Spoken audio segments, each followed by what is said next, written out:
Halo Sobat Tambah Saya Tambah Kaya, balik lagi di YouTube channel saya. Nah, di video kali ini saya pengen sharing teman-teman soal rekomendasi 5 film teman-teman. Ini untuk belajar investasi saham teman-teman. Dimana film ini meskipun ada filmnya yang kasar gitu ya dalam rekomendasi saya ini, dimana saya ingin menunjukkan kita ambil positifnya teman-teman. Dimana banyak orang yang mungkin ya di pasar uang ini, pasar saham ini yang memanfaatkan temannya, memanfaatkan kerabatnya gitu ya. Apapun itu, dimana film ini saya yang rekomendasikan, saya ingin teman-teman ambil positifnya. Kita belajar, meskipun ini ada yang negatif, tapi kita bisa ambil positifnya yang bisa membuat kita semakin pintar teman-teman. Semakin berpikirnya lebih kritis ya. Soalnya ketika kita menonton film, karena film ini rata-rata banyak dari kisah nyata teman-teman. Soalnya ketika kita belajar dari kisah nyata, mungkin ada hal yang belum kita laluin. Ketika kita nonton film ini, kita jadi tahu, kita jadi kayak berpikirnya bisa lebih jauh teman-teman. Decisionnya yang diambil mungkin lebih baik ya.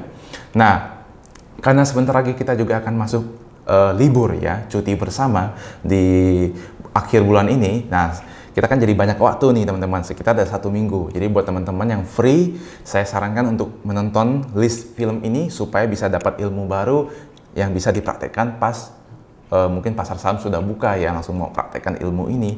Jadi kita bisa berpikir lebih bagus ya teman-teman. Oke, langsung saja kita masuk di film yang pertama teman-teman. Buat yang pernah menonton, nanti boleh coba komen di kolom komen ya teman-teman. Buat yang belum nonton, saya sarankan untuk nonton. Yaitu yang pertama, The Wolf of Wall Street teman-teman. Ini sangat fenomenal filmnya ya, yang dimainkan oleh Leonardo DiCaprio. Jadi yang menceritakan seorang pialang saham yang sangat sukses teman-teman. Kemudian dia karena sudah sangat sukses ya menjadi pialang saham ya teman-teman, saya ini spoiler sedikit ya supaya teman-teman tahu ceritanya bagaimana dan jadinya mau nonton nanti gitu ya. Karena dia sangat sukses jadi pialang saham, akhirnya dia mikir, wah dia sangat pandai dalam menjual saham gitu ya. Dia mikir gimana kalau dia mencari bibit-bibit perusahaan yang mau di IPO kan, terus dijual ke orang gitu, meskipun perusahaannya nggak bagus gitu ya. Nah, dia cari teman-teman perusahaan-perusahaan di luar sana yang mau di IPO kan, ya ibaratnya dia menjadi bandarnya gitu ya, atau jadi kalau bahasa kasarnya lagi dia jadi mafianya teman-teman. Padahal perusahaannya itu nggak bagus, dibilangnya bagus, prospek segala macam gitu ya. Akhirnya dia boleh dibilang menipu orang ya, membohongi orang, membohongi investor-investornya gitu. Ya menurut saya kalau kita jadi nonton ini, kita jadinya tahu, wah kita jangan cuman dengar dari siapapun, mau pialang saham teman kita wajib melakukan analisa teman-teman, supaya kita tidak terjebak seperti investor-investor yang ditipu oleh pialang ini ya. Nah itu yang pertama teman-teman. Nah yang kedua adalah The China Hustle. Nah ini cukup fenomenal ya, ini saya sangat kaget juga, cukup surprise gitu ya. Ketika saya menonton ini, ternyata ada perusahaan China yang IPO di US teman-teman ya, di Wall Street ya IPO, dan ternyata lebih mengagetkan lagi, perusahaan itu kosong teman-teman. Jadi nggak ada perusahaan, jadi dia menipu orang China ini. Dia bikin laporan keuangan, dia bikin ambil foto-foto pabrik orang buat dimasukkan gitu ya, sehingga terkesannya wah perusahaan ini bagus. Dia create news ya, dia bayar news yang di US, di China, semuanya supaya kelihatan perusahaan ini fenomenal. Wah ini bagus banget buat diinvest gitu. Akhirnya dia IPO. Ketika di IPO banyak dong yang mau beli, karena kan ketika di US ini perusahaan mana aja boleh IPO. Mau dari China, di Indonesia, misalnya Indonesia bentar lagi kan mungkin Gotoh akan listing di US juga. Nah orang US mungkin kan nggak tahu gitu. Ada pabriknya nggak, produknya apa gitu kan, karena baru IPO. Nah ketika newsnya bagus, orang jadi percaya, wah CNBC aja keluarin misalnya gitu ya. Orang jadi beli, ternyata berapa setahun kemudian, di audit, perusahaannya itu nggak ada teman-teman. Itu cuma laporan keuangan yang dibuat, dan produknya nggak ada, bahkan pabriknya itu fotonya ambil dari internet gitu. Saya sangat kaget gitu ya. Nah dari sini saya juga belajar, ketika kita invest di satu perusahaan, kita harus memastikan bagaimana manajemennya, produknya, bisnisnya. Jadi bukan cuman newsnya yang kita baca gitu, cuman lihat dari foto doang gitu ya. Kalau bisa kita memastikan gitu, beneran ada ini real, bukan cuma yang seperti The China Hustle ini yang dibuat-buat teman-teman. Jadi saya sangat sarankan untuk menonton dokumenter ini supaya teman-teman menjadi lebih kritis, menjadi lebih paham, dan supaya ketika invest satu perusahaan, teman-teman bisa berpikir dari sisi the China Hustle juga. Wah, pengalaman atau pelajaran apa yang bisa kita ambil dari film ini. Oke, itu yang nomor 2. Sekarang yang nomor 3 adalah Money Monster. Ya, Money Monster ini adalah cukup menarik juga. Jadi dia cerita ada satu host TV ya, gimana host TV ini yang host TV keuangan. Ya kita tahu lah kalau di Indonesia itu mungkin ada contohnya seperti CNBC kan ada yang keuangan ya teman-teman. Nah ini tiap hari memberi insight, memberi rekomendasi saham. Tapi host ini sebenarnya nggak paham-paham amat sama saham ini. Dia cuma dengar dari ya kita tahu lah ada analis, mungkin analis dari sekuritas di sana. Ini film tapi dari kisah nyata juga, dari analis perusahaan gitu ya, yang kasih tahu dia wah saham ini bagus. Akhirnya tiap hari dia promosi teman-teman, dia promosi tanpa tahu apa yang dia promosikan. Dia cuma tahu misalnya saham A bagus, dia tiap hari promosi. Akhirnya banyak yang percaya dong karena tiap hari dipromosi, newsnya bagus. Dan ternyata at the end saham ini ibaratnya dijual terus oleh ownernya. Ketika dia promosi, sahamnya naik, banyak yang beli, yang menjual itu adalah pemilik perusahaannya. Bahkan host ini tidak mengerti teman-teman, dia juga ikut beli. Nah akhirnya ada satu orang yang investor yang beli karena host TV ini, dia marah, dia sampai pakai margin, sangat jadi mau gila teman-teman. Dia sampai ke acara host TV itu marah-marah ke host TV tersebut teman-teman.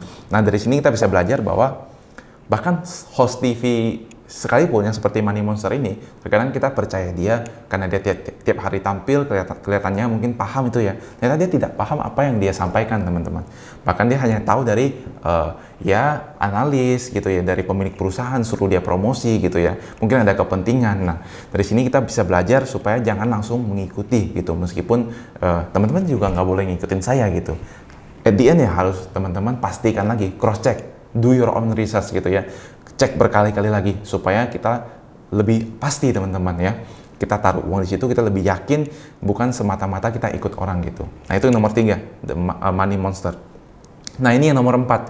Kalau ketiga tadi itu kan kayaknya agak kasar ya gitu ya, negatif semua. Misalnya ini pialang saham, bandar saham, IPO perusahaan, exit gitu ya. Itu nomor. Kalau keempat ini pelajaran bagus teman-teman. Ini sudah mulai masuk yang positif.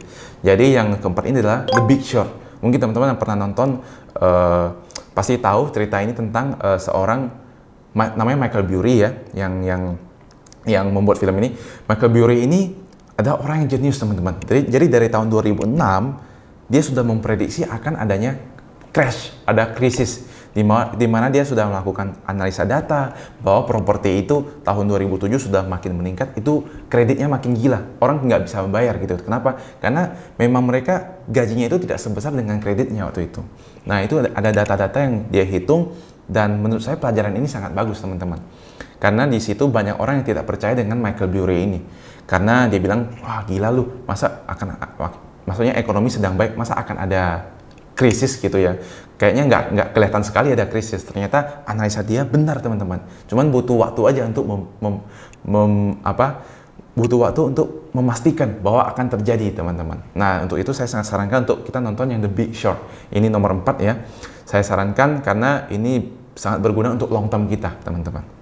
Oke, kita masuk yang nomor 5 adalah Becoming Warren Buffett. Nah, ini adalah salah satu dokumenter yang bisa kita nonton di YouTube, di mana dokumenter ini menceritakan perjalanan Warren Buffett, ya, dari dia muda sampai sampai Becoming Warren Buffett ini terbit, ya. Dia ngapain aja sih? Orangnya seperti apa sih? Yang diinterview juga bukan Warren Buffett aja, tapi adiknya Warren Buffett, kakaknya Warren Buffett, itu juga diinterview sama host-host ini gitu loh, sama produser dari Becoming Warren Buffett ini.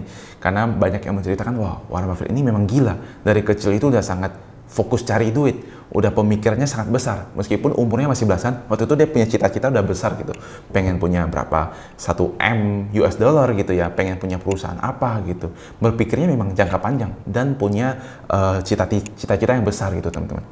Nah kalau teman-teman pengen menjadi Warren Buffett ya, mungkin susah memang menjadi Warren Buffett, tapi minimal kita tahulah apa sih visi misi Warren Buffett gitu, supaya kita bisa belajar atau mengcopy visi misinya. Minimal kita jadi punya strategi atau mindset seperti Warren Buffett itu bagaimana teman-teman. Nah itu wajib kita nonton. Nah itu yang nomor 5. Semoga 5 film ini bisa teman-teman tonton gitu ya.